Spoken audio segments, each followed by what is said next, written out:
Ayo berinvestasi akhirat, bangun rumahmu di surganya. Sempurnakanlah ibadah Anda dengan beramal jariah yang pahalanya tidak terputus hingga akhir kiamat.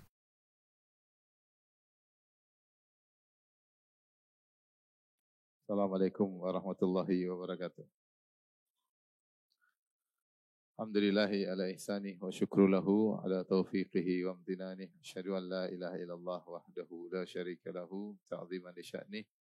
Wa asyhadu anna Muhammadan abduhu wa rasuluhu ada ila ridwanih. Allahumma salli alaihi wa ala alihi wa ashabihi wa ikhwanih. Hadirin dan hadirat, bapak dan ibu-ibu yang dirahmati oleh Allah Subhanahu wa taala. Pada kesempatan bahagia ini kita akan membahas tentang bagaimana kiat-kiat agar bisa istiqamah setelah bulan Ramadan ya. Tentunya kita tahu bulan Ramadan adalah bulan yang telah kita lewati, waktu-waktu yang indah di mana kita semangat untuk beribadah karena memang bulan tersebut telah dikondisikan oleh Allah Subhanahu wa taala. Di antaranya Allah memberikan pahala yang sangat banyak ya, sehingga siapapun akan termotivasi beribadah pada bulan tersebut ya. Kemudian di antaranya Allah Subhanahu wa taala membelenggu setan-setan ya. Sufiddati syayatin, pada bulan tersebut setan-setan dibelenggu. Ada yang mengatakan yang dibelenggu adalah gembong-gembong setan, maradatu syayatin. Ada yang mengatakan seluruh setan-setan dibelenggu sehingga mereka tidak leluasa untuk menggoda manusia. Tentunya ini anugerah dari Allah dan kenyataannya benar ketika bulan Ramadan semangat beribadah tinggi dan keinginan untuk bermaksiat sangat minim ya. Demikian juga Allah mengirim malaikat-malaikat yang menyeru untuk semangat pada bulan tersebut. Wa yunadi munadin, ada yang menyeru di bulan Ramadan, ya baghiyal khairi aqbil, wahai pencari kebaikan semangatlah. Wa ya baghiyasy syarri aqsir, wahai pencari keburukan berhentilah. Mungkin kita tidak mendengar langsung seruan-seruan tersebut, tapi hati kita merasakan hal tersebut ya. Dan juga suasana di bulan Ramadan, semua orang semangat dengan berbagai macam bentuk ibadah. Baik salat malam, baca Al-Quran, salat tarawih, sedekah, ya, sosial. Ini semua alhamdulillah sudah kita lewati. Yang jadi masalah adalah pasca bulan Ramadan, setelah bulan tersebut. Ketika bulan Ramadan selesai, berarti setan-setan dilepas belenggunya oleh Allah Subhanahu wa taala. Tadinya mereka cuti sebulan, sekarang mulai beraktivitas kembali. Tentu semakin semangat setelah cuti selama sebulan ya. Maka seorang waspada akan hal tersebut. Suasana mulai berubah setelah bulan Ramadan. Maka bagaimana cara kita agar kita bisa istiqamah, bisa tetap semangat beribadah setelah bulan Ramadan? Ini yang mau kita bahas bersama ya. Agar kita bisa sama-sama istiqamah sampai bertemu dengan Allah Subhanahu wa taala. Hadirin hadirat yang dirahmati oleh Allah Subhanahu wa taala, tentunya kalau kita bicara istiqamah, istiqamah adalah sebagaimana dikatakan oleh Syekhul Islam Ibnu Taimiyah rahimahullahu taala, a'zamul karamah luzumul istiqamah. Karamah yang teragung adalah melazimi istiqamah. Karamah yang teragung, karamah itu artinya apa? Karamah artinya Allah memuliakan, pemuliaan dari Allah. Kalau dikatakan seorang diberi karamah oleh Allah, maksudnya Allah memuliakan dia, memuliakan dia. Banyak orang dikasih karamah, diberi kemudahan untuk menuntut ilmu adalah karamah, diberi kemudahan untuk bisa beribadah adalah karamah ya. Tetapi karamah, bentuk bukti bahwasanya Allah memuliakan seseorang yang teragung adalah luzumul istiqamah. Dia bisa istiqamah terus. Ini menunjukkan Allah telah memberikan dia kemuliaan tertinggi. Bukan karamah seorang bisa terbang ya. Bisa terbang terus ngapain ya? Apalagi karamah bisa menghilang. Terus kalau kau bisa menghilang, kau bikin apa ya? Mungkin ngintip sana, ngintip sini, curi sana, curi sini ya. Bukan itu. Karamah yang terbaik bukan terkait dengan keduniaan. Karamah yang terbaik karena dunia tidak ada nilai si Allah Subhanahu wa taala. Bisa terbang, bisa menghilang, duniawi semuanya ya. Tetapi karamah yang terbaik adalah seorang bisa istiqamah. A'zamul karamah luzumul istiqamah. Ya. Seagung-agungnya karamah adalah seorang bisa melazimi istiqamah. Makanya saya bilang kalau di zaman sekarang ada orang selalu salat 5 waktu di masjid, berarti Allah muliakan dia.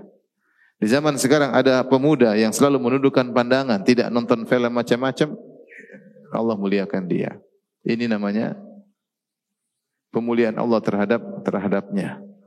Di zaman seperti sekarang ini, ada seorang melazimi berbakti kepada orang tua, maka dia telah diberi karamah. Di zaman sekarang ini, ada orang yang kemudian makan selalu dari yang halal, tidak mau dia makan dari syubhat, apalagi yang haram. Apapun kondisinya dia tidak mau makan yang syubhat, apalagi yang haram. Ini karamah. Ini karamah. Jadi kita harus mengerti apa makna istiqamah. Istiqamah adalah sesuatu yang sangat agung. Oleh karenanya Allah perintahkan kepada Nabi SAW, fastaqim kama umirt. Istiqamahlah wahai Muhammad sebagaimana kau diperintahkan. Ya. Allah tidak memerintahkan Nabi untuk terbang, untuk bisa sakti, untuk tidak. Allah suruh istiqamah. Wa man taba ma'aka, demikian juga orang-orang yang bertobat bersamamu. Nabi disuruh istiqamah dan para sahabat juga disuruh untuk istiqamah. Ini yang kita butuhkan dalam kehidupan, istiqamah dalam melakukan kebajikan. Istiqamah dalam melakukan kebaikan di zaman sekarang yang di mana godaan-godaan untuk tidak istiqamah untuk buat kita menyimpang sangat besar, terutama di zaman teknologi, internet dan media sosial.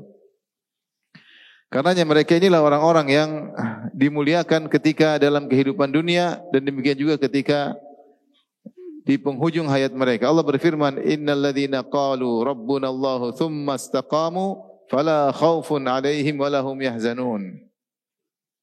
Sungguhnya orang-orang yang mengatakan kami beriman, tsumma istaqamu, Rabb kami adalah Allah, Rabbunallah, Rabb kami adalah Allah, kemudian istaqamu, kemudian mereka istiqamah, fala khaufun 'alaihim wa lahum yahzanun, maka tidak ada kekhawatiran atas mereka dan tidak ada mereka bersedih. Ayat ini dalam surat dalam Al-Qur'an Allah sebutkan tentang hasil dampak bagi orang yang istiqamah. Allah mengatakan, innal ladzina qalu rabbunallah, sungguhnya orang yang berkata Rabb kami adalah Allah, tsumma istaqamu, istiqamah, fala khaufun 'alaihim, tidak ada kekhawatiran atas mereka. Walahum yahzanun, dan mereka tidak bersedih. Allah tidak mengatakan fala yakhafuna wala yahzanun. Allah tidak mengatakan orang istiqamah tidak takut dan tidak bersedih, tapi Allah mengatakan fala khaufun 'alaihim, tidak ada kekhawatiran atas mereka. Maksudnya bagaimana? Maksudnya kalau gampangnya begini, ada orang kita tahu dia soleh, tahu-tahu dia terkena ujian, misalnya tiba-tiba dia bangkrut, tiba-tiba mungkin keluarga istrinya meninggal atau anak yang sangat dicintai meninggal. Maka kita bicara tentang dia, gimana si fulan itu ya? Tiba-tiba dia bangkrut, tiba-tiba anaknya meninggal. Maka kita akan menjawab, tidak usah khawatir terhadap dia. Dia orang baik, dia bisa tegar. Kita tahu siapa dia. Itu namanya kita tidak khawatir atas dia. Kita tidak khawatir atas dia. Ini menunjukkan bahwasanya Allah benar-benar memuji orang istiqamah. Allah mengatakan orang yang istiqamah fala khaufun 'alaihim, tidak perlu dikhawatirkan atas mereka. Kenapa? Karena mereka istiqamah.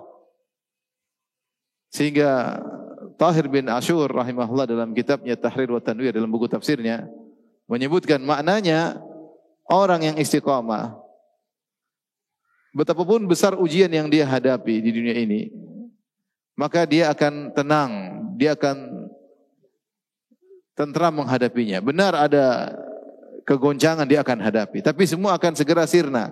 Betapapun besar ujian dia hadapi. Kenapa? Karena Allah bikin dia tenang. Kata Allah, fala khaufun 'alaihim, tidak ada kekhawatiran atas dia. Walahum yahzanun, dan tidak bersedih, dan mereka tidak bersedih. Itu didapatkan di dunia. Sehingga saya katakan orang yang paling bahagia di dunia ini adalah orang yang istiqamah, yang melazimi salat 5 waktu berjamaah, yang istiqamah baca Al-Quran tiap hari, yang istiqamah salat malam, yang istiqamah sedekah, istiqamah berbakti sama orang tua. Mereka ini orang yang paling bahagia. Fala khaufun 'alaihim wa lahum yahzanun. Tidak usah khawatir atas mereka dan mereka tidak bersedih. Jangan disangka yang bahagia yang punya duit banyak, yang punya yang punya usaha banyak, yang punya jabatan tertinggi, bukan. Mereka itu khawatir, mereka itu bersedih. Mereka itu khawatir, diliputi dengan kekhawatiran, dan mereka diliputi dengan kesedihan. Mungkin kita tidak lihat. Tapi mereka diliputi dengan kekhawatiran, mereka diliputi dengan apa? Kesedihan. Tapi orang istiqomah mereka itulah apapun kondisi yang mereka hadapi. Mungkin mereka diuji karena terkena musibah. Tapi karena mereka istiqomah Allah beri kebahagiaan. Maka ini harus kita renungkan bahwasanya istiqomah itu dampaknya luar biasa dalam kehidupan kita di dunia ini. Siapa sih di antara kita yang tidak diuji? Semua diuji tapi bisa tentram, bisa tenang, bisa tegar.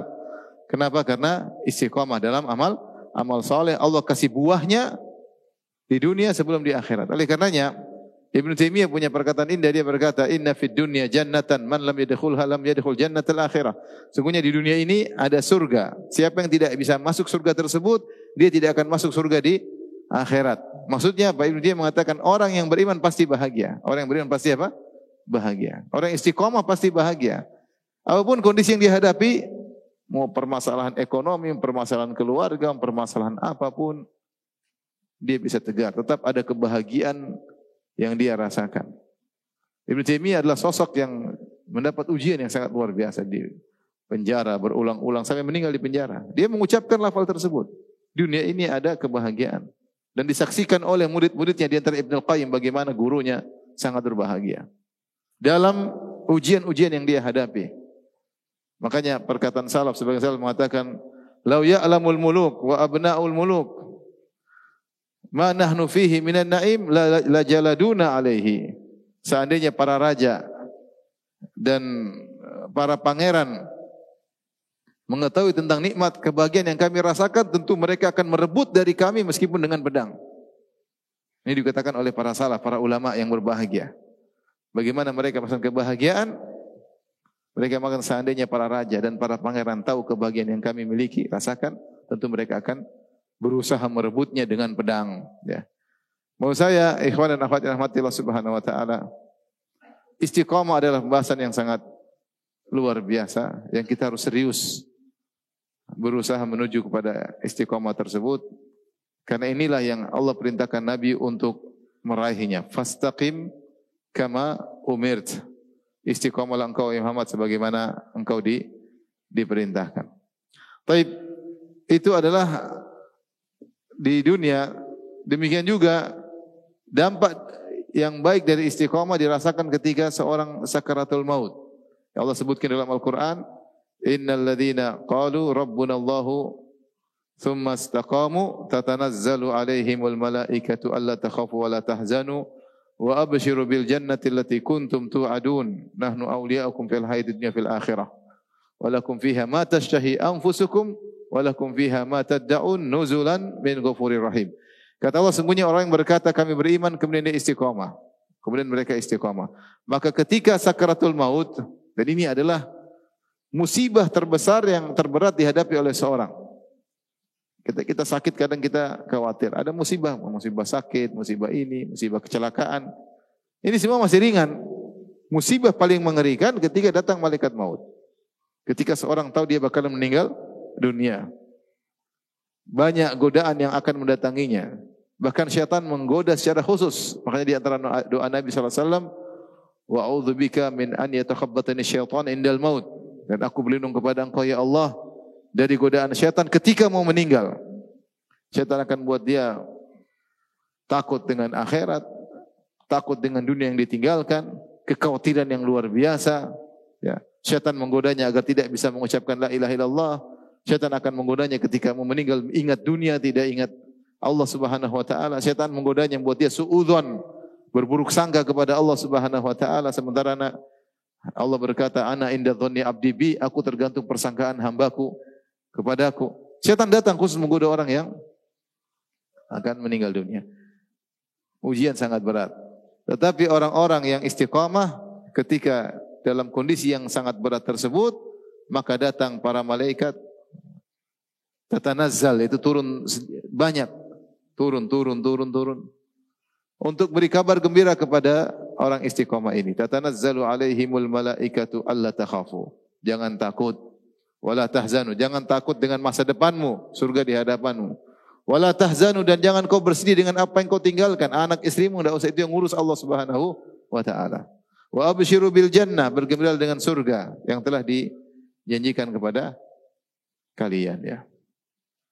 Jadi ini dampak istiqamah, bahagia di dunia dan selamat ketika sakaratul maut. Namun siapa yang bisa istiqamah? Ini yang berat ya. Kita sudah melihat dalam kehidupan kita ya, betapa sering kita jatuh bangun. Demikian juga kawan-kawan kita sebagian dahulu bersama kita kemudian berguguran meninggalkan medan dakwah.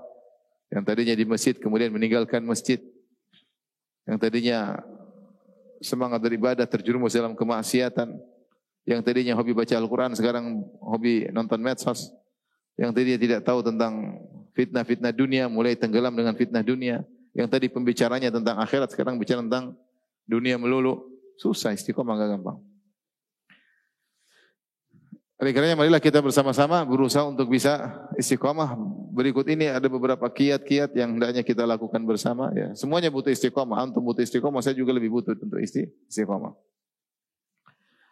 Di antaranya ikhwan dan akhwat yang rahmati Allah Subhanahu wa taala, yang dilakukan oleh para salaf kalau mereka sudah selesai Ramadan, mereka berdoa kepada Allah agar amal mereka semuanya diterima ya.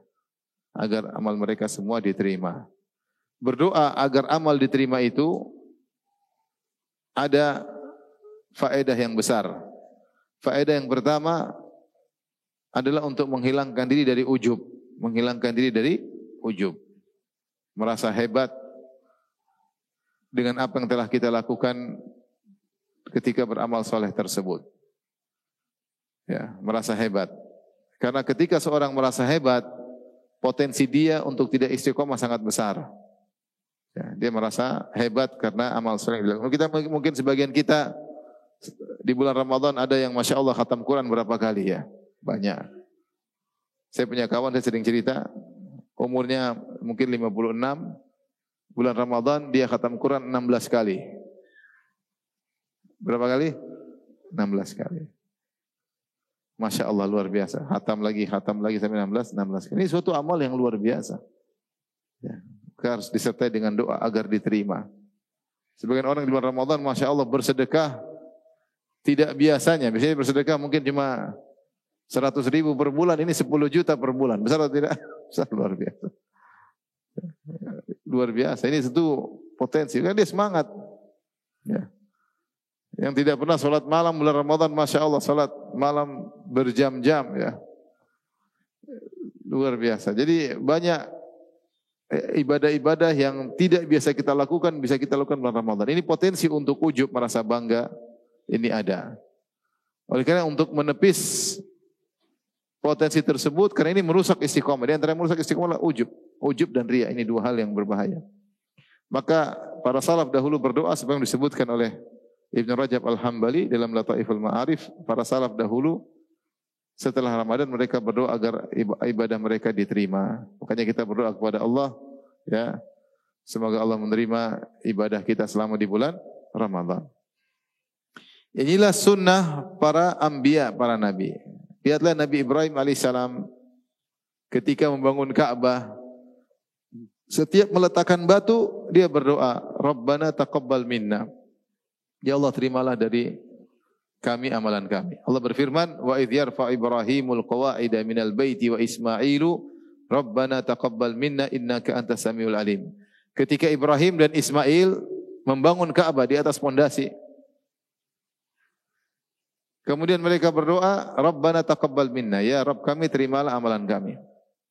Tapi kita renungkan tentang kerjaan Nabi Ibrahim dan Ismail alaihi wassalam. Ini bukan kerjaan ringan. Allah menyuruh Ibrahim bangun Ka'bah. Ka'bah besar atau tidak? Besar ya. Dibangun pakai batu. Yang bangun cuma 2 orang. Tentunya kita bayangkan kerjaan mereka berdua. Mereka harus pergi ke tempat jauh. Terus mengambil batu, mungkin dari batu di mana, entah dari gunung, entah dari mana. Kemudian mereka harus pahat supaya apa? Kotak. Itu pekerjaan semua ya. Pekerjaan kotak.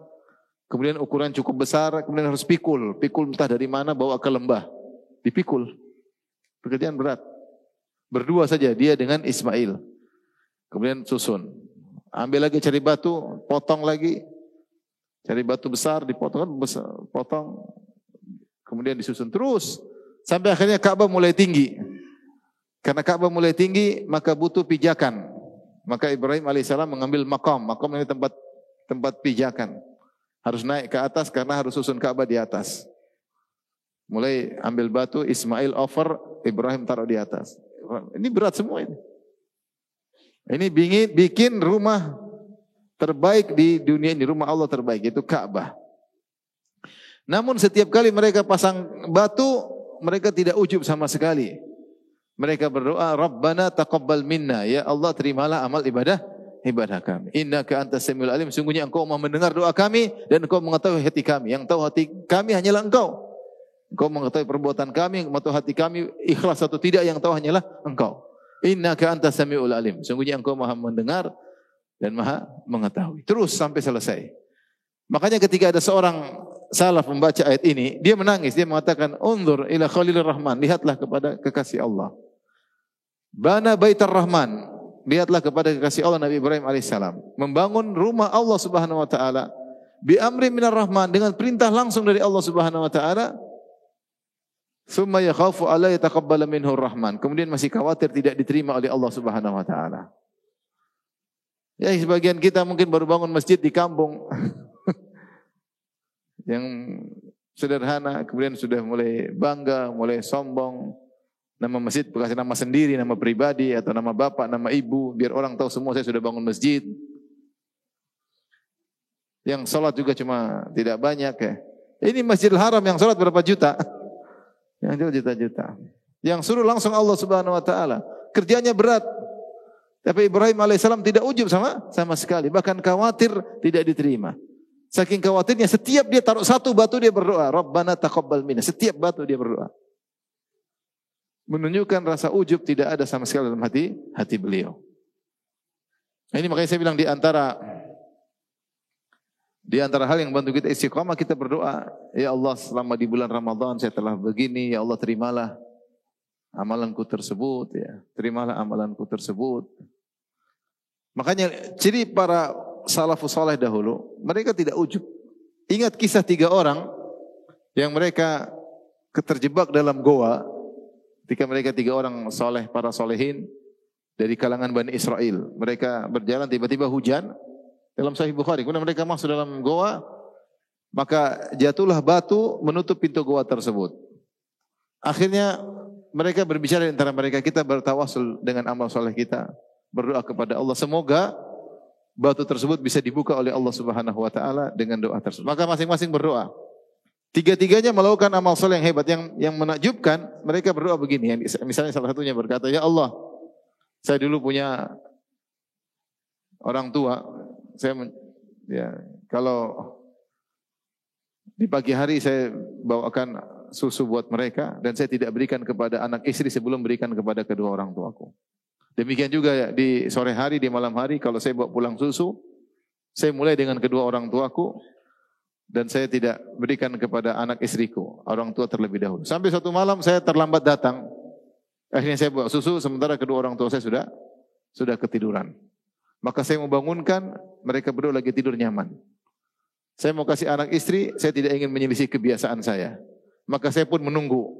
Saya menunggu di depan kedua orang tuaku kapan mereka terjaga. Mungkin jam 10 terbangun, mungkin jam 11 terbangun, mungkin jam 1 malam. Kapan terbangun, susu sudah siap. Saya tidak ingin mereka terbangun sementara saya sudah tidur. Maka dia pun berjaga situ. Wasibyan yataghadhaun, sementara anak-anak menangis minta susu. Saya tidak kasih. Subhanallah, dia tunggu terus semalam suntuk. Ternyata orang tuanya baru bangun ketika subuh. Allah mentakdirkan kedua orang tuanya bangun ketika subuh. Ketika bangun ketika subuh, susu sudah siap. Tetapi selama semalam suntuk dia berjaga tidak tidur. Nunggu-nunggu. Subhanallah, kapan orang tuanya terjaga. Maka kalau dia tidur, percuma. Menunjukkan dia begadang. Begadang menunggu kapan kedua orang tuanya terjaga. Ini amal soleh luar biasa. Anak-anak nangis dia cuekin. Yang menakjubkan dia berdoa, ya Allah, Kalau kau tahu saya melakukan amal ini karena engkau ya Allah. Subhanallah. Dia tidak bilang ya Allah saya sudah ikhlas, saya sudah enggak. Dia bilang ya Allah kalau engkau tahu aku melakukannya khalisan liwajhik karena mencari wajahmu. Maka bukalah pintu goa. Dia tidak sombong sama sekali. Dia pun ragu apakah dia ikhlas atau tidak. Dia tidak ujub. Bahkan ketika dia berdoa, ya Allah kalau memang aku melakukannya karena engkau ya Allah. Yang tahu hanya Allah, ini perkara gaib. Luar biasa enggak amalannya? Luar biasa. Itu pun dia tidak sombong. Yang kedua juga luar biasa. Dia berdoa, ya Allah sungguhnya saya punya sepupu perempuan, aku sangat mencintainya. Tidak ada lelaki mencintai mabuk kepayang kepada seorang wanita seperti aku mabuk kepayang kepada wanita ini. Dan aku selalu menginginkannya, memintanya. Dia tidak pernah mau, selalu kabur, cari alasan macam-macam. Sampai suatu hari ternyata dia dililit dengan utang atau mengalami musibah, maka dia datang mau pinjam uang sama aku, maka aku bilang syaratnya serahkan kehormatanmu. Maka wanita ini pun setuju karena butuh uang. Akhirnya saya pun kumpulkan emas, kalau enggak salah 100 dinar atau lebih ya. 100 dinar itu berarti sekitar setengah kilo ya. Kilogram emas. Ketika aku sudah berada di antara kedua kakinya ingin melakukan perbuatan seorang suami terhadap istrinya, tiba-tiba dia berkata, "Ya Abdullah, ittaqillah, wahai fulan, bertakwalah kepada Allah. Wala tafuddal khatam illa bi haqqihi." Jangan kau melakukan hubungan intim kecuali dengan haknya. Maka aku pun ingat engkau ya Allah, aku tinggalkan dia dan aku tinggalkan emasnya, kemudian aku pergi. Ini luar biasa. Ini seorang lelaki yang tergila-gila kepada seorang wanita, wanita yang paling dia cintai. Dia mengatakan kalau ada lelaki yang cinta kepada wanita, yang paling tinggi itulah aku terhadap wanita tersebut. Akhirnya aku meninggalkannya, sementara kesempatan sudah di depan mata, dan susah ya. Orang-orang bilang, kalau lelaki sudah tergerak syahwatnya, sudah hilang sepertiga akalnya. Ada yang mengatakan bukan sepertiga, 2/3. Ada yang mengatakan hilang semua akalnya. Ini dia sudah di depan perempuan, tentu dia sudah berhasrat, sudah tinggal melakukan, tiba-tiba dia bilang ittaqillah. Kemudian hilang semua hasratnya, kemudian pergi. Ini susah atau gampang? Susah ya. Banyak orang akal sudah tidak jalan, sudah berhasrat sama perempuan, dia mau berzina, dia mau apa, atau dia menonton sesuatu yang tidak benar, dia hasrat sudah mendominasi, dia tidak bisa, dia sudah terjebak dengan hasrat tersebut. Makanya kisah para wanita yang melihat Nabi Yusuf begitu tampaknya, mereka wa qatta'na aydiyahunna, mereka potong tangan-tangan mereka. Kenapa? Hasrat sudah mendominasi. Ya. Kalau orang sudah berhasrat, mungkin gempa dia tidak peduli, yang penting hasratnya dia lampiaskan. Ini laki-laki ini luar biasa. Ini perempuan bukan sembarang perempuan, ini perempuan dia kejar bertahun-tahun. Yang sangat dia cintai. Sudah di depan mata, tinggal dia gauli, dia sudah berhasrat. Ya. Sudah syahwat sudah memuncak, tiba-tiba itu berkata ittaqillah, bertakwa kepada Allah. Kemudian dia tinggalkan. Subhanallah. Saya bayangkan ini laki-laki luar biasa. Di zaman sekarang aja laki-laki digoda perempuan jelek aja tergoda, apalagi digoda perempuan cantik. Digoda oleh perempuan yang lebih jelek dari istrinya saja dia tergoda, apalagi lebih cantik daripada istrinya. Ini perempuan yang sangat dia cintai. Namun yang menakjubkan ketika dia berdoa, dia mengatakan, ya Allah, jika aku meninggalkan wanita tersebut karena engkau ya Allah. Dia tidak tahu ikhlas atau tidak. Maka bukalah pintu goa tersebut. Ya Allah, luar biasa. Ini orang soleh ini, ya, dia tidak ujub dengan apa yang dia lakukan. Dia juga tidak cerita-cerita sama orang tentang amal soleh dia. Dia baru cerita sama Allah karena ada keperluan. Dan itu pun dia berkata, kalau memang saya ikhlas melakukannya. Maka Allah pun buka pintu goa namun belum bisa keluar. Kemudian orang ketiga yang juga tidak kalah menakjubkan. Ketika dia punya li ujara, saya punya pekerja-pekerja kerja sama saya. Semuanya saya sudah kasih gajinya. Tinggal satu orang. Dia tidak ambil gaji kemudian dia pergi. Tiba-tiba orang ini punya niat baik untuk mengelola gaji pekerjaan tersebut. Dia ambil gaji tersebut, gaji paling sedikit, enggak banyak. Dia kelola dengan niat untuk orang tersebut. Sampai akhirnya hasilnya luar biasa, maka dia beli banyak kambing, kemudian dia beli banyak sapi, kemudian dia beli banyak onta. Sehingga unta begitu banyak, kambing begitu banyak, sapi begitu banyak. Setelah sekian tahun lamanya, setelah dia berhasil mengolah, datang pekerjanya tadi. Kata dia, ya Abdullah, a'tini haqqi. Wahai si fulan, mana gajiku dulu? Aku berkata kepadanya, semua yang kau lihat, onta-onta, kambing-kambing, sapi-sapi itu gajimu. Dia berkata, ya Abdullah, la tahza'bi. Weh bos, jangan ngejek saya. Saya tahu gaji saya kecil, kamu ngejek-ngejek lagi. Enggak, itu semua milikmu. Itu semua milikmu. Maka dia ambil seluruhnya dan tidak menyisakan satu ekor pun untukku. Dia tidak bilang terima kasih bos, 3 ekor buat kau. Tidak ada, semua dia bawa. Harusnya kan dikasih tinggal 10 ekor. Sudah bos, kau sudah baik sekali. Sudah 100 saya bawa, 5 buat kamu. Enggak, semua dia bawa. Luar biasa. Tidak satu ekor pun dia sisakan. Mungkin kalau kita jadi bosnya, saya cuma bercanda, sini kembali semua. Ini nih, kau punya 10.000 aja gajimu. Tapi dia tidak. Dia biarkan orang itu ambil seluruhnya, ini hasil kerja dia selama bertahun-tahun, diambil seluruhnya oleh orang tersebut. Karena memang dia niatkan untuk orang tersebut. Yang tahu niat dia cuma siapa? Allah Subhanahu wa taala. Kalau dia mau ngomong dikit, dia yang benar. Kemudian dia berkata, ya Allah, jika kau tahu ini adalah ikhlas karena engkau, bukalah pintuku. Akhirnya pintu gua terbuka. Maksud saya ini kalau kita lihat bagaimana para salaf dahulu. Mereka tidak pede dengan amal mereka yang lakukan. Tidak pede dengan dakwah mereka, tidak pede dengan sedekah mereka, tidak pede dengan berbakti kepada orang tua mereka. Mereka melakukan dan mereka berharap. Sifat mereka ya antara khauf dan raja. Raghaban wa rahaban wa kanu lana khashiin. Raghaban itu berharap, rahaban khawatir. Selalu demikian dalam melakukan amal saleh.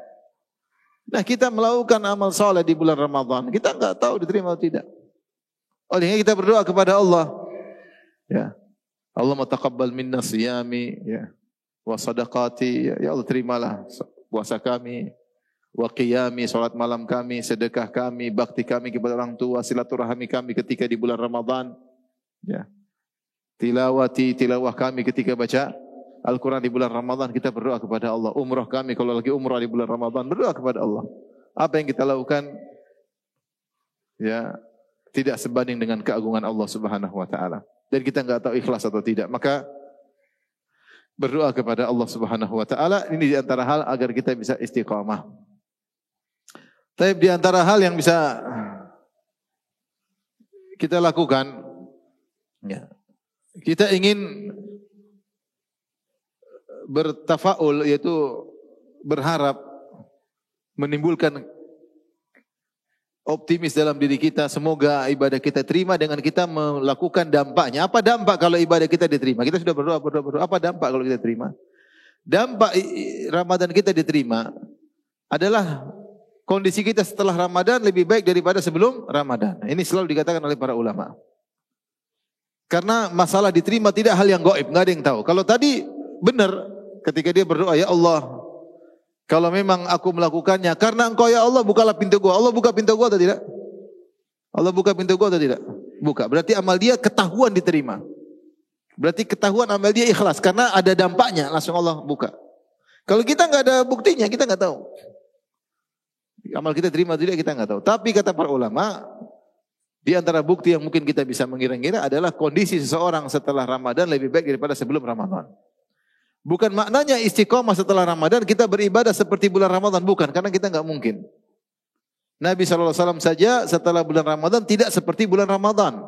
Kenapa? Karena bulan Ramadan Nabi lebih maksimal. Ya.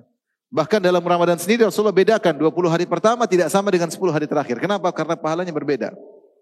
Makanya Aisyah radhiyallahu anha mengatakan, karena Nabi SAW idza dakhala al-ashar. Adalah Nabi SAW kalau sudah masuk 10 hari terakhir, ya, syadda mi'zarahu, maka Rasulullah SAW mengencangkan sarungnya, itu tidak menggauli istri-istrinya. Berarti selama 20 malam sebelumnya Rasulullah SAW masih di malam hari menggauli istrinya. Ketika 10 hari terakhir tidak sama sekali. Wa ahya lailahu, dan Rasulullah SAW 10 hari terakhir menghidupkan malamnya. Khilaf di kalangan para ulama. Apa maksud Nabi menghidupkan malamnya 10 hari terakhir? Apakah tidurnya dikurangi lagi atau begadang tidak tidur sama sekali? Dua pendapat. Datang dalam sebagian riwayat Imam Ahmad, Rasulullah begadang tapi riwayatnya lemah. Makanya sebagian ulama mengatakan Rasulullah tidak tidur sama sekali. Ada yang mengatakan tidurnya dikurangi. Sebenarnya mengatakan Rasulullah SAW tidak tidur karena disebut oleh Aisyah Rasulullah menghidupkan malamnya. Ini isyarat beliau tidak tidur. Sebenarnya mengatakan beliau tidur namun lebih dikurangi lagi. Kata Rasulullah SAW tidak pernah sholat malam semalam suntuk. Sebenarnya Aisyah dalam hadis Aisyah mengatakan aku tidak pernah Rasulullah SAW yaqumu ilal fajar. Tidak pernah Rasulullah SAW sholat malam sampai subuh. Demikian juga Rasulullah SAW pernah menegur ada seorang yang mengatakan inni la usalli wa la anam. Aku akan sholat sampai aku tidak tidur. Maka Rasulullah SAW tegur, menunjukkan Rasulullah SAW tidur. Intinya Rasulullah SAW ibadahnya lebih maksimal di 10 hari terakhir dibandingkan dengan 20 hari pertama. Demikian juga dalam masalah sedekah. Ya, Rasulullah SAW lebih bersedekah lagi ketika bulan Ramadan. Karena Nabi SAW ajwad nas. Rasulullah SAW adalah orang yang paling dermawan. Wa kana ajwad ma yakun fi Ramadan. Dan puncak kedermawanan Nabi ketika di bulan Ramadan. Berarti ibadah Nabi di bulan Ramadan tidak sama selain bulan Ramadan. Nah, maksud saya ketika kita berbicara tentang amal kita diterima atau tidak, yang kita perhatikan bukan pas Ramadan ya, tapi bagaimana kondisi kita setelah Ramadan dibandingkan dengan sebelum Ramadan. Seperti Al-Hafidz Ibnu Hajar rahimahullah ketika berbicara tentang apa tanda seorang hajinya mabrur. Yang dia bicarakan adalah setelah haji dengan sebelum haji. Bukan pas hajinya, pas haji itu orang ibadah luar biasa.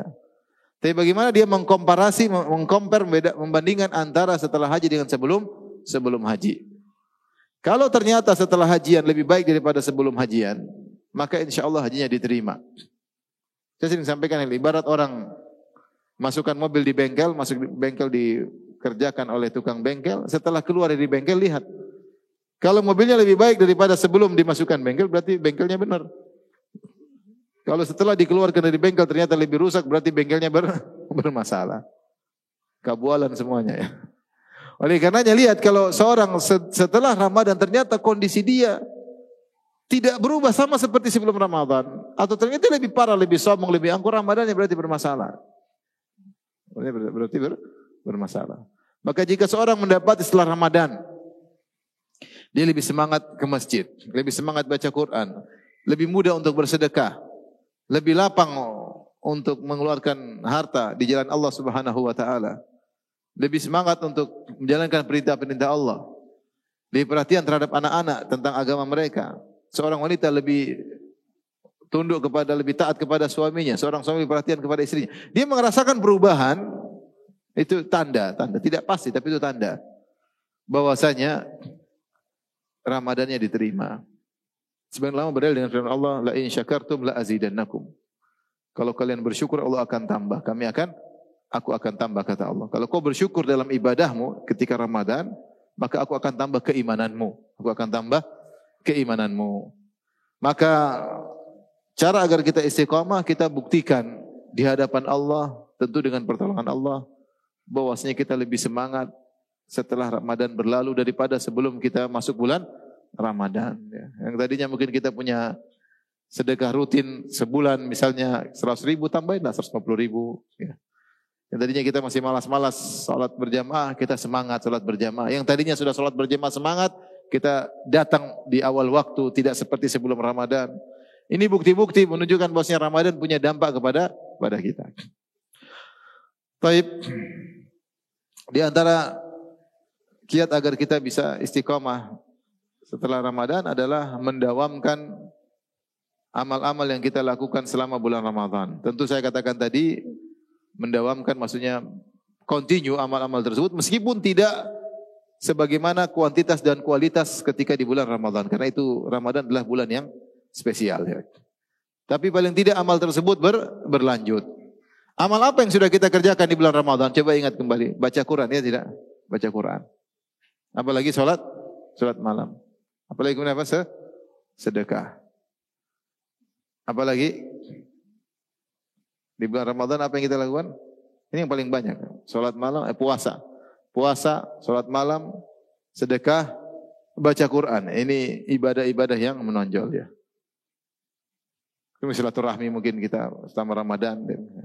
Nah, ini ibadah-ibadah ini kita jaga ya. Setelah Ramadan berlalu. Kita mulai misalnya puasa. Puasa ya, setelah Ramadan hendaknya kita mengerjakan puasa-puasa sunnah. Di antara puasa sunnah yang dianjurkan setelah Ramadan adalah puasa Syawal. Ya. Kata Rasulullah SAW, "Man shama Ramadan, thumma atba'ahu sittan min Syawal, faka'annama shama ad-dahr." Siapa yang berpuasa di bulan Ramadan, kemudian dia sertakan puasa 6 hari di bulan Syawal, seakan-akan dia puasa selama setahun penuh. Kenapa demikian? Dalam riwayat dijelaskan, karena al-hasanatu bi asyri amsalihah. Karena kebaikan dilipat gandakan 10 kali lipat. Jika seorang puasa bulan Ramadan 1 bulan, seakan-akan dia puasa 10 bulan. Berarti tinggal 2 bulan, karena 1 tahun 12 bulan, tinggal 2 bulan. 2 bulan bagaimana caranya? Dengan puasa 6 hari. 6 hari sama dengan 60 hari. Karena 1 hari dilipat gandakan jadi 10 kali lipat. Berarti 6 hari sama dengan 60 hari sama dengan 2 bulan. Makanya siapa yang puasa 1 bulan plus 6 hari berarti dia puasa selama setahun. Ini jangan kita tinggalkan. Paling tidak kita sudah punya deposit puasa setahun. Seandainya. Setelah orang puasa 6 hari, dia tidak puasa Senin Kemis, dia tidak puasa Daud, tidak puasa 3 hari Ayamul Bid, tetap saja dia sudah dapat mengantongi puasa selama setahun. Paham? Selama dia puasa Ramadan plus 6 hari. Kalau ternyata setelah itu dia masih puasa lagi Ayyamul Bid, masih puasa lagi Senin Kemis, maka itu bonus luar biasa. Tapi maksudnya di antara agar kita dipandang oleh Allah telah puasa setahun penuh, Ramadan plus 6 hari. 6 harinya mudah, tidak harus berturut-turut. Tapi 6 hari puasa Syawal tidak segampang yang kita bayangkan. Kenapa? Ramadan habis Lebaran jalan sana, jalan sini, safar sana, safar sini, akhirnya ternyata terlewatkan bulan Syawal. Ternyata bulan Syawal ya. Kalau sudah safar agak susah ya. Ya kalau tidak safar insya Allah mudah ya. Tapi kalau safar ini safar, kadang terlewatkan. Oleh karenanya ini 6 hari kalau bisa kerjasama suami istri ya. Kapan saja mau puasa silakan. Silakan. Tidak harus berurutan, pokoknya puasa. Kalau sudah start, hendaknya diselesaikan. 6 hari kita udah ngantong puasa selama setahun. Siapa yang bilang? Nabi SAW. Man shama Ramadan, fa'atba'ahu sittan min Syawal, faka'annama shama ad-dahr. Siapa yang berpuasa bulan Ramadan, kemudian 6 hari, setelah itu di bulan Syawal, seakan-akan dia puasa selama setahun. Khilaf di kalangan para ulama. Apakah boleh, terutama yang beruzur seperti para wanita yang belum sempat mengqadha puasa bulan Ramadannya, apakah dia boleh puasa Syawal sebelum mengqadha bulan Ramadan? Ataukah dia harus mengqadha dulu baru puasa Syawal? Khilaf di kalangan para ulama. Nah, pendapat yang saya pilih pendapat sebagian Syafi'iyah bahwasanya tidak mengapa dia puasa Syawal dulu sebelum mengqadha, karena waktu qadha lapang muasa sampai Sya'ban. Sementara Syawal ada bulan tertentu. Ya. Karena adapun sabda Nabi, siapa yang puasa Ramadan lalu puasa Syawal, maksudnya untuk motivasi segera. Ya. Kenapa? Karena Rasulullah SAW menjelaskan riwayat tentang hitungannya, jelas hitungannya Ramadan sebulan hitung seperti 10 bulan, paham? 6 hari hitung seperti 2 bulan. Mau Ramadan ini mau dikerjakan sekarang atau nanti, pokoknya kalau Ramadan jumlah puasanya adalah 36 hari, maka dia seperti puasa selama setahun. Pokoknya 36 hari tercapai atau sebulan 6 hari tercapai. Mau Syawalnya sebelum qadha atau setelah qadha. Tentunya semua sepakat yang terbaik qadha dulu baru puasa Syawal. Ini sepakat. Tapi kalau ternyata ada kondisi bagian wanita utangnya mungkin banyak dan dia ingin Syawal dulu, maka pendapat yang lebih kuat tidak jadi masalah, karena Rasulullah SAW ketika menjelaskan tentang puasa dahar setahun penuh, Rasulullah SAW menjelaskan secara matematika. Wa dzalika bi annal hasanah bi asyri amsalihah. Karena kebaikan dihitung 10 kali lipat. Paham? Seandainya ada seorang wanita dia baru puasa Ramadan 20 hari, batal 10 hari. Tapi di bulan Syawal dia puasa 6 hari. Setelah itu dia qadha di bulan Sya'ban 10 harinya. Berarti total puasanya berapa? Tetap 36. Tetap 36, tetap itu sebagai puasa setahun. Mau saya kalau bisa segera. Taib. Siapa yang bisa selesai puasa Ramadan, kemudian puasa 6 hari Syawal, dia telah mengantongi puasa setahun penuh. Dan ini ibadah yang luar biasa, dan kita tahu bagaimana keutamaan puasa luar biasa. Ya. Rasulullah SAW mengatakan, as-siyam wal Qur'an yashfa'ani lil abdi yaumal qiyamah. Sungguhnya puasa dan Al-Quran memberi syafaat kepada seorang hamba pada hari kiamat kelak. Yaqulu siyam, berkata puasa, ya Rabbi mana'tuhu minat ta'am wasyarab wasyahwa bin nahar. Ya Allah, aku telah mencegah dia di siang hari sehingga dia tidak bisa makan, tidak bisa minum, tidak bisa menunaikan syahwatnya. Fasyafi'ni fih, izinkan aku untuk beri syafaat kepadanya. Wa yaqulul Qur'an, Al-Quran berkata, ya Rabbi mana'tuhu minan naum bil lail. Aku telah mencegah dia tidur di malam hari. Fasyafi'ni fih, izinkan aku beri syafaat kepadanya. Kata Nabi SAW, fayusyaffa'an, maka keduanya diberi izin untuk beri syafaat. Apa maksudnya beri syafaat?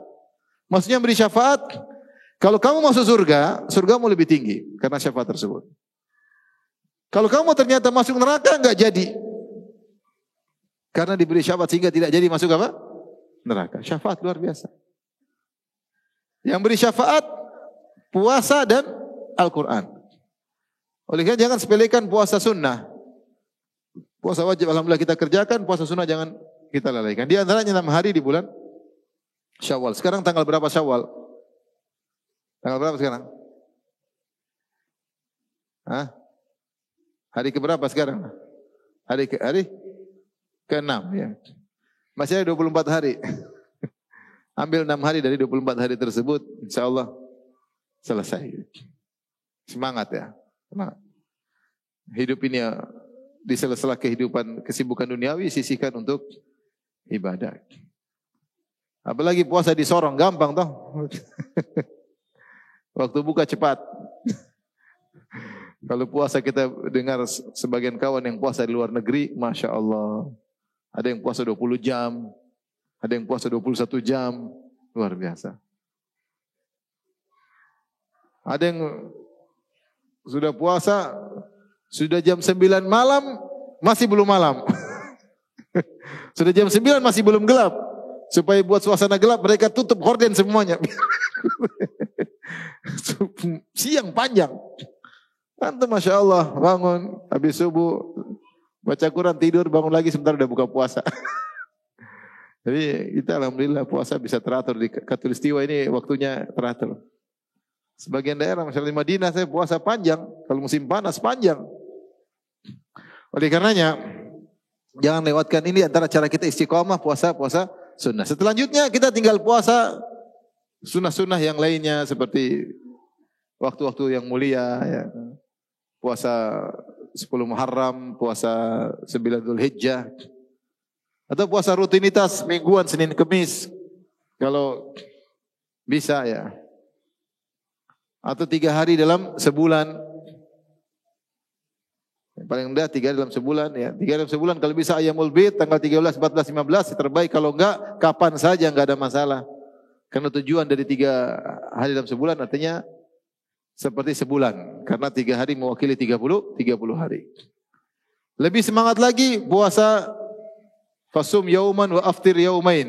Puasa sehari, buka 2 hari. Misalnya puasa Senin puasa, Selasa Rabu buka, Kamis puasa, kemudian apa? Jumat Sabtu apa?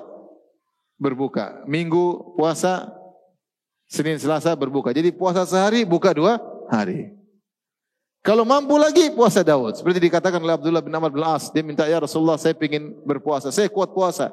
Kata Rasulullah puasa 3 hari. Kata dia, inni utiku aktsara min dzalik, saya lebih mampu daripada ini. Kata Rasulullah SAW, fasum yauman wa aftir yaumain. Kalau begitu puasa sehari, buka puasa 2 hari. Ini jarang orang lakukan. Puasa sehari, buka 2 hari. Kata dia, inni utiku aktsara min dzalik, saya lebih mampu daripada itu. Kata Rasulullah SAW, fasum yauman wa aftir yauman. Kalau gitu puasa sehari, berbuka sehari. Kata dia, inni utiku afdhala min dzalik, aku lebih mampu daripada ini. Kata Rasulullah SAW, la afdhala min dzalik, tidak ada yang lebih afdal daripada ini. Puasa Daud. Puasa Daud. Subhanallah. Tapi siapa yang kuat puasa Daud? Ada sebagian kawan-kawan, Masya Allah puasa Daud. Sehari puasa, sehari berbuka. Saya kenal 2 orang, ini nanti jangan disebarin. Saya kenal 2 orang teman. Puasa Daud terus, puasa Daud. Sebenarnya 2 orang ini dimudahkan urusannya oleh Allah Subhanahu wa taala. Sampai dia cerita sama saya, Ustaz, saya puasa Daud sejak SMP kalau enggak satu SMA. Semua keperluan saya dipenuhi oleh Allah. Semua urusan saya dimudahkan oleh Allah Subhanahu wa taala. Ya, ini di antara dia tidak niat itu tidak, tapi Allah kasih apa? Kemudahan. Satu lagi menakjubkan, cuma saya enggak bisa cerita kan. Khawatir nanti ada yang salah paham. Ya, sudahlah, pokoknya puasa Daud luar biasa. Mau dengar ceritanya? Mau dengar ceritanya? Enggak usah ya. Nanti ibu tersinggung salah paham. Enggak usah lah. Intinya kalau bisa puasa Daud terbaik silakan. Kalau tidak mampu puasa sehari berbuka 2 hari. Kalau tidak mampu puasa Senin Kamis. Tidak mampu puasa 3 hari dalam sebulan. Tidak mampu lagi puasa Syawal. Paling minimal puasa apa? Syawal. Sehingga bisa menutupi puasa selama setahun penuh. Ini cara kita untuk istiqamah. Tapi kita bicara tentang misalnya salat malam. Ini ibadah yang subhanallah ditinggalkan oleh banyak orang. Sebagian orang Masya Allah sebulan penuh salat malam, ketika malam takbiran salat malam sudah dicerai. Ada yang talak 1, ada yang talak 3. Tidak salat malam sama sekali sampai Ramadan berikutnya. Ini sayang ya. Rasulullah SAW pernah berkata kepada menasihati Abdullah bin Amr bin Al-As, "Ya Abdullah, la takun misla fulan, kana yakumul lail thumma taraka qiyamal lail." Wahai Abdullah bin Amr bin Al-As, janganlah kau seperti si fulan. Tadinya dia salat malam, sekarang dia sudah tidak salat malam. Jangan seperti itu ya. Rasulullah pernah memotivasi kalau tidak salah Abdullah bin Umar. Ni'mal rajul Abdullah law kana yaqumu bil lail. Sebaik-baik pemuda atau sebaik laki adalah Abdullah bin Umar seandainya dia salat malam. Maka sejak itu Abdullah bin Umar selalu salat malam. Bagaimana mulianya salat malam. Kita mungkin tidak salat malam seperti di bulan Ramadan. Masya Allah di Madinah atau di Mekah orang salat malam 2 sesi 10 hari terakhir. Kalau zaman dulu, zaman sebelum pandemi, salat malam 2 jam. Sesi pertama 2 jam, 20 rakaat. Sesi kedua 13 rakaat. Dulu di Madinah, sesi pertama 2 jam. Sesi kedua 2 jam seperempat. Saya selalu kalau ikut salat malam, mulai jam 1 malam, selesai 3/4. Mereka baca 7 lebih. Start jam 1, selesai jam 3/4. Di Mekah kayaknya jam 3, lebih cepat bacaannya. Jadi salat malam 4/4 jam. Salatnya doang, belum persiapannya macam-macam. Sekarang udah berubah, sejak pandemi berubah. Salat di sesi pertama 10 rakaat, sesi kedua tetap 13 rakaat tapi tetap berubah. Yang pertama sekarang sekitar 1 jam 45 menit, sesi pertama. Sesi kedua juga sekitar 1 jam 45 menit. Paling banter 2 jam. Karena mulai setengah 2, setengah 1 mulai, kemudian setengah 2, kemudian 2/4 selesai. Ya 1 jam 45 menit. Sekarang berubah, lebih ringan. Awal karena mereka tidak bacanya dikurangi. Mungkin melihat kondisi masyarakat tapi sekarang sudah berkurang. Intinya sesi pertama 1 jam 45 menit, sesi kedua 1 jam 45 menit. Taruhlah 4 jam kurang dikit. Nah, kalau setelah Ramadan selesai kita disuruh sholat 4 jam enggak mudah ya. Berat. Oleh karenanya, yang penting tetap sholat malam, meskipun mungkin tidak sebanyak itu, ini Ramadan spesial. Maka harapan saya, kita sholat malam, entah mau 1 jam, mau setengah jam, mau 1/4 jam, mau 10 menit, paling tidak sholat witir. Jangan tinggalkan sholat malam. Jangan tinggalkan sholat malam. Apa yang sudah kita lakukan, perjuangkan selama bulan Ramadan, kita bawa setelah bulan Ramadan. Berusaha, memang tidak wajib. Kalau bilang tidak wajib, tidak wajib. Puasa sunnah juga tidak wajib. Tapi kita ingin istiqomah. Sehingga Ramadan itu ada dampaknya. Kata Rasulullah SAW, "Wahabbul a'mali ilallah adwamuha wa inqal." Amalan yang paling dicintai oleh Allah Subhanahu wa taala adalah yang paling kontinu meskipun sedikit. Aisyah ketika ditanya tentang amalan Nabi, kana amaluhu dimah. Adalah amalan Nabi kalau sudah dilakukan, Rasulullah SAW kontinu dalam melakukan amalan tersebut. Makanya Rasulullah SAW juga melarang orang ibadah banyak-banyak tahu-tahu kemudian putus tengah jalan. Kata Rasulullah SAW, ketika melihat ada tali di masjid dipasang karena ada yang sholat kalau capek pegang-pegang tali. Kata Rasulullah SAW, putuskan tali tersebut. Alaikum minal amali ma tutiqun. Lakukanlah amal yang kalian mampu agar bisa continue. Wallahi la yamalullahu hatta tamallu. Demi Allah, Allah tidak bosan sampai kalian yang bosan sendiri. Ya, oleh karena seorang beramal saleh, wa kana ahabbal a'mali ilaihi ma dima alaihi atau ma dawama alaihi sahibuhu. Dan amalan yang paling dicintai oleh Allah adalah yang pelakunya continue. Oleh karena seorang belajar untuk continue salat malam, dimulai dari 10 menit. Kalau dia bisa continue 10 menit tiap malam sudah luar biasa. Kalau dia merasa sudah senang, tambah 15 menit. Yang penting dia continue. Saya punya kawan di Jakarta.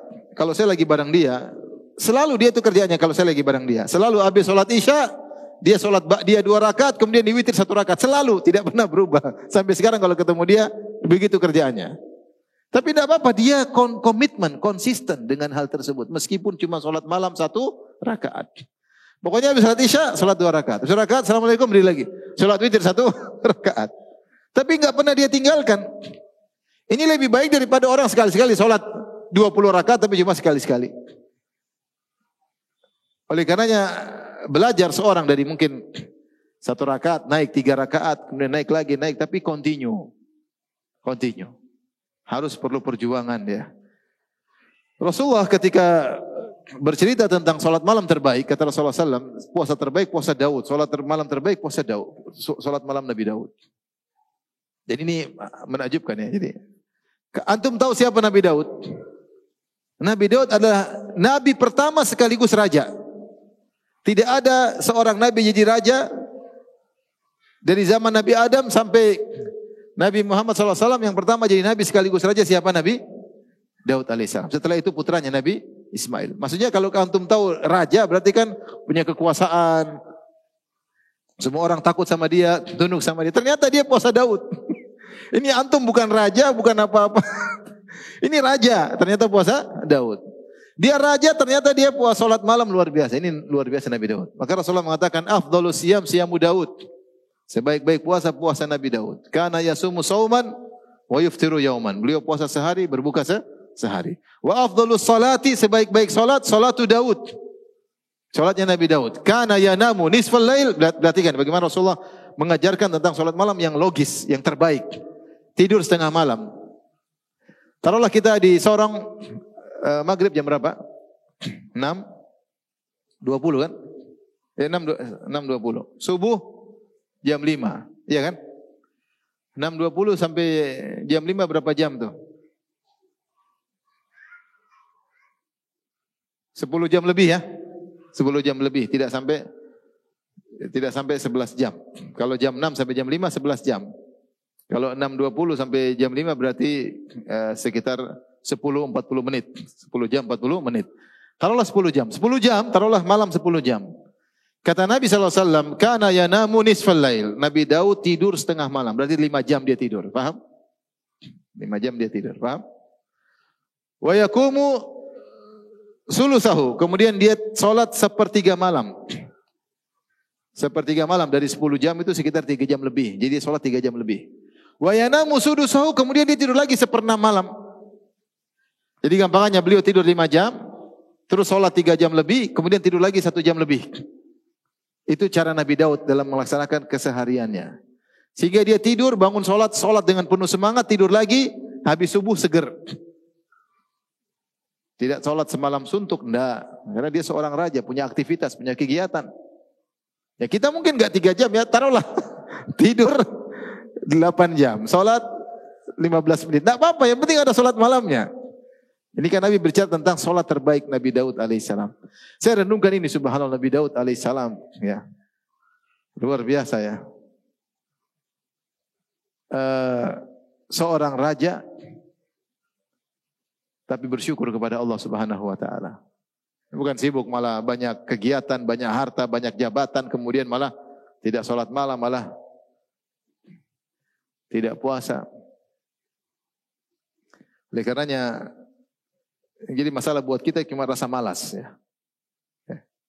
Rasa malas. Rasulullah SAW luar biasa. Istrinya 9 sholat malam terus. Antum istri Cuma satu, tidak salat malam. Rasulullah seorang penguasa, seorang mufti. Pikiran begitu banyak harus dipikirkan. Musuh-musuh siap menyerang. Ya. Banyak pertanyaan dari para sahabat. Masalah-masalah para sahabat Rasulullah yang tangani. Masalah keluarga, Rasulullah tetap salat malam. Oleh karenanya, yang problem bagi kita semua, rasa malas ya. Keyakinan tentang akhirat kurang. Yang buat kita malas itu apa? Keyakinan tentang akhirat apa? Kurang. Kurang yakin bahwasanya kita ini bakalan meninggal, kemudian akan merasakan hasilnya. Kalau kita yakin ada akhirat, yakin ada hasil dari akhirat perbuatan kita di dunia, kita akan semangat beramal. Di antara cara agar kita semangat beramal soleh, sering ingat kematian. Para salaf mengatakan siapa ingat kematian, dia akan diberikan 3 anugerah. Anugerah pertama segera bertobat, yang kedua semangat beramal soleh, yang ketiga qanaah dengan dunia yang Allah berikan padanya. Dia merasa nerima. Siapa yang lupa dengan kematian, akan diberi 3 musibah. Musibah pertama menunda-nunda tobat, musibah kedua malas beramal soleh, musibah ketiga tamak tidak pernah qanaah. Kalau seorang malas beribadah, yakinlah keyakinan dia tentang akhirat kurang. Kurang ingat kematian. Makanya malas beribadah. Malas beribadah. Jadi jangan lupa untuk sholat malam. Tentu keutamaan sholat malam sangat banyak, tapi intinya kita mulai dari yang bisa kita lakukan 5 menit, 10 menit, tidak apa-apa. Kerjasama dengan istri. Pasang alarm, ya. Kalau perlu pasang alarm 3 sekaligus, 1 di atas lemari, 1 di bawah kolong, ya, 1 di telinga istri. Insya Allah bangun. Nah, lama kebiasaan. Tubuh ini hanyalah masalah kebiasaan. Antum yang biasanya tidur jam 10, bangun pas azan jam 5, dirubah. Tidur jam 9, bangun jam 4. Bisa. Tinggal ditarik mundur. Susah Ustaz? Enggak, lama-lama biasa. Tubuh ini luar biasa, bisa diprogram. Allah desain tubuh kita ini, kita bisa ngatur seperti itu. Luar biasa. Tinggal kebiasaan. Tinggal apa? Kebiasaan, ya. Taib ini ibadah yang jangan lupa untuk ditinggalkan, jangan ditinggalkan, dikontinyukan adalah salat malam, ya. Ya. Seandainya seorang sekali tidak salat karena mungkin safar, sakit, tidak ada masalah, tetap dicatat oleh Allah Subhanahu wa taala. Sebagaimana kata Nabi sallallahu alaihi wasallam, "Idza maridal abdu aw safar, kutiba lahu ma kana ya'malu muqiman sahihan."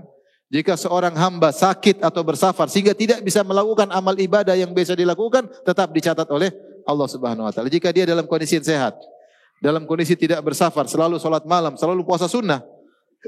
Ketika dia safar tidak sempat puasa sunnah karena banyak kegiatan. Ketika dia safar letih tidak salat malam, tetap dicatat oleh Allah Subhanahu wa taala. Apalagi kalau dia safar tetap puasa, apalagi kalau dia safar dia salat malam, tambah bonus. Dia tidak puasa, tidak salat malam saja, karena safar dan sakit tetap dicatat oleh Allah. Tetap dicatat oleh Allah Subhanahu wa taala. Apalagi kalau dia sempat melakukannya. Taib. Di antara amal saleh yang sering kita lakukan di bulan Ramadan, baca Quran. Nah, ini musibah di zaman sekarang, orang jauh dari Al-Quran. Kenapa? Karena terlalu banyak yang mau dibaca di medsos. Berita dalam medsos ledakan informasi luar biasa, ya. Informasi apapun ada. Kita tidak mau baca pun muncul di beranda, menarik kita untuk mengkliknya.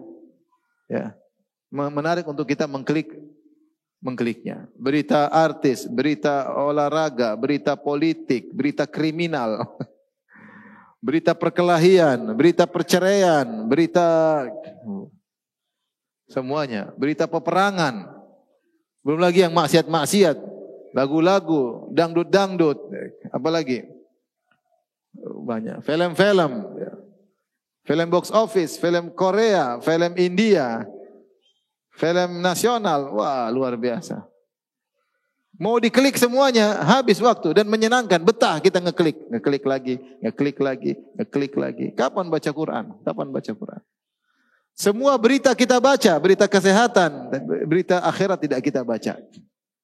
Seorang mukmin semakin jauh dari Al-Quran dengan godaan luar biasa di zaman sekarang ini.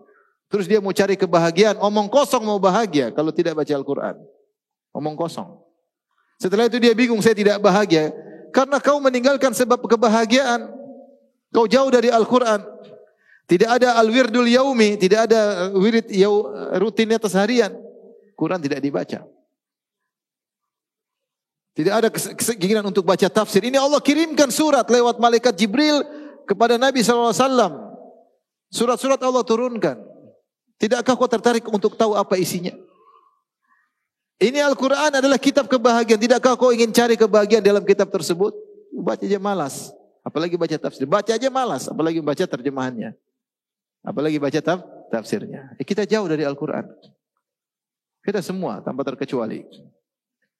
Oleh karenanya kita, apa yang sudah kita lakukan selama bulan Ramadan, kita langgengkan. Ya. Kita langgengkan. Baca Al-Quran. Baca Al-Quran. Oleh karenanya sekarang saya suruh download Al-Quran Tadabbur. Download sekarang. Ada Quran, coba cari di Apple Store atau di apa? Kalau di Android apa namanya? Google, Play Store.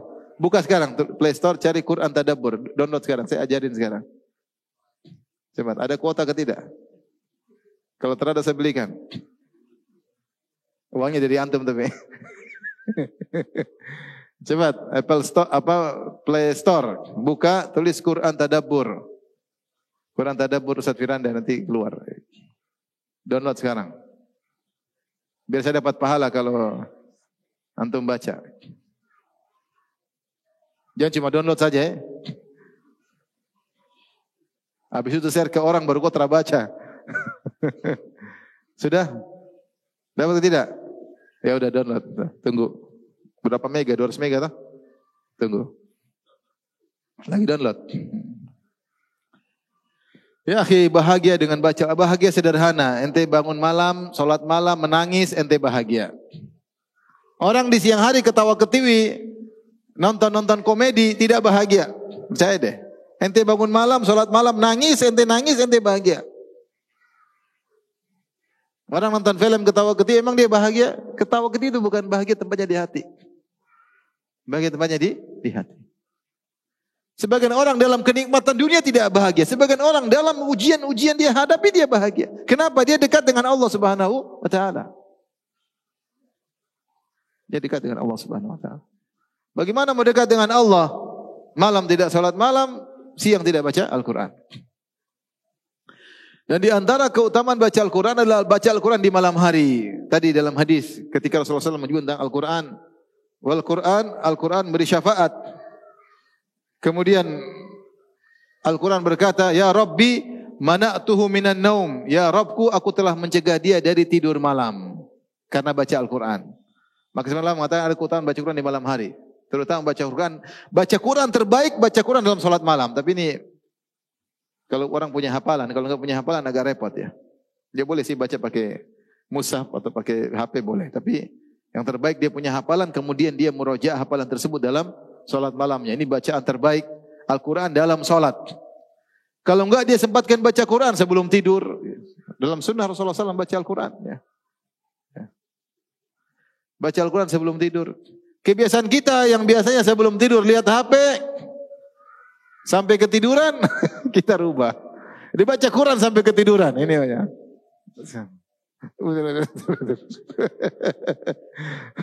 Setengah jam murojaah medsos sebelum tidur. Ya akhi. Terus habis itu bilang bahagia. Gimana bahagia? Coba rubah.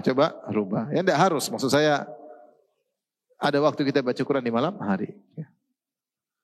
Baca kapan saja boleh. Ya, boleh baca. Tapi yang terbaik adalah baca Quran ketika sholat malam. Maka inilah yang buat kita bahagia. Al-Quran, kitab yang sangat agung, kitab kebahagiaan. Berusaha mencari, kata Abdullah bin Mas'ud radhiyallahu anhu, qifu inda ajaibihi. Berhentilah pada keajaiban Al-Quran. Itu baca satu-satu. Baca apa artinya, apa tafsirnya. Sudah download sudah belum? Sudah. Sekarang buka coba. Coba buka begini. Ketika buka ada pilihan toh. Mushaf Madinah atau baris atau baca tafsir. Coba kita pilih Mushaf Madinah. Terhadap Mushaf Sorong ya, Mushaf Madinah. Sudah buka Mushaf Madinah. Terus kepencet ini biar ada birunya. Terserah ini satu ayat. Kalau pencet gini nanti ada pilihan tafsir. Ada tafsirnya. Ada terjemah perkata, ada tafsirnya. Coba buka surat Al-Baqarah, ulang-ulang. Surat Al-Baqarah, coba buka surat Al-Baqarah.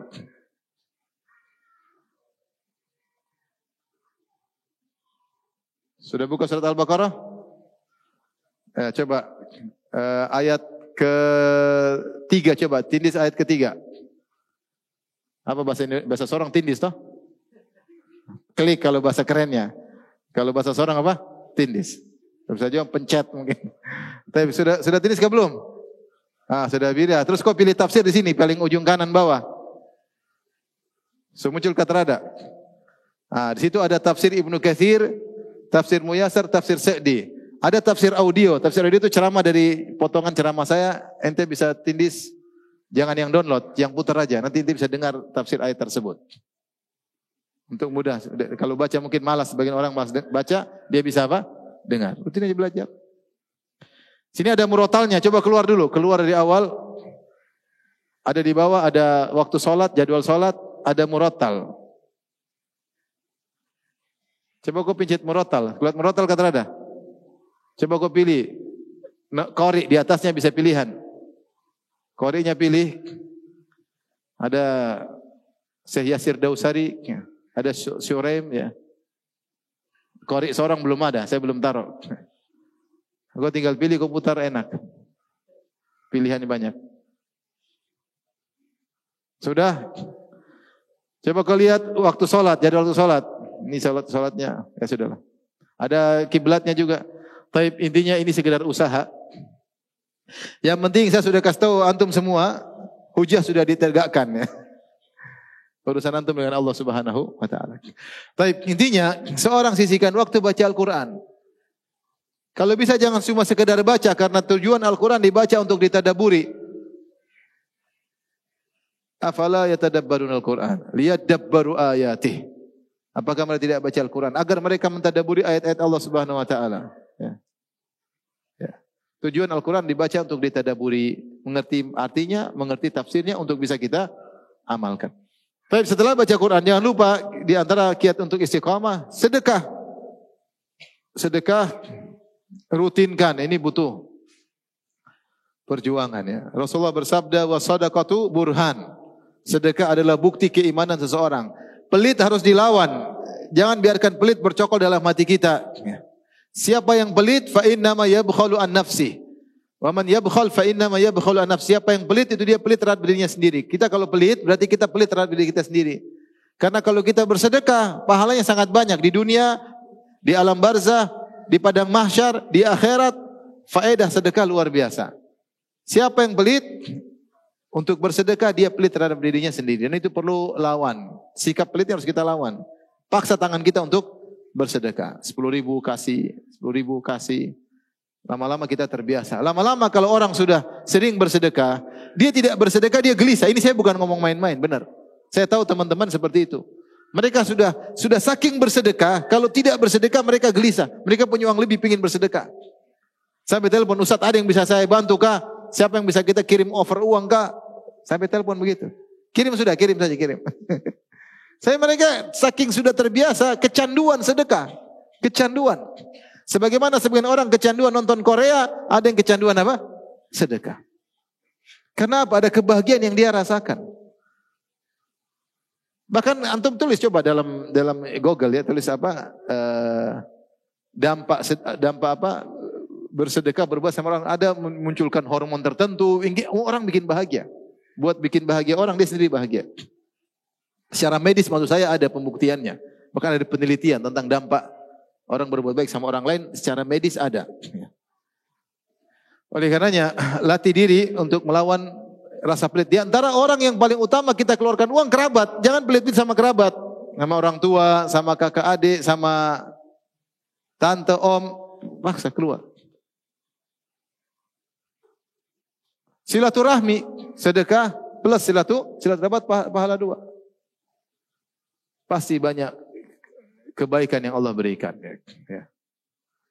Ala tardaina an asil man wasalaki.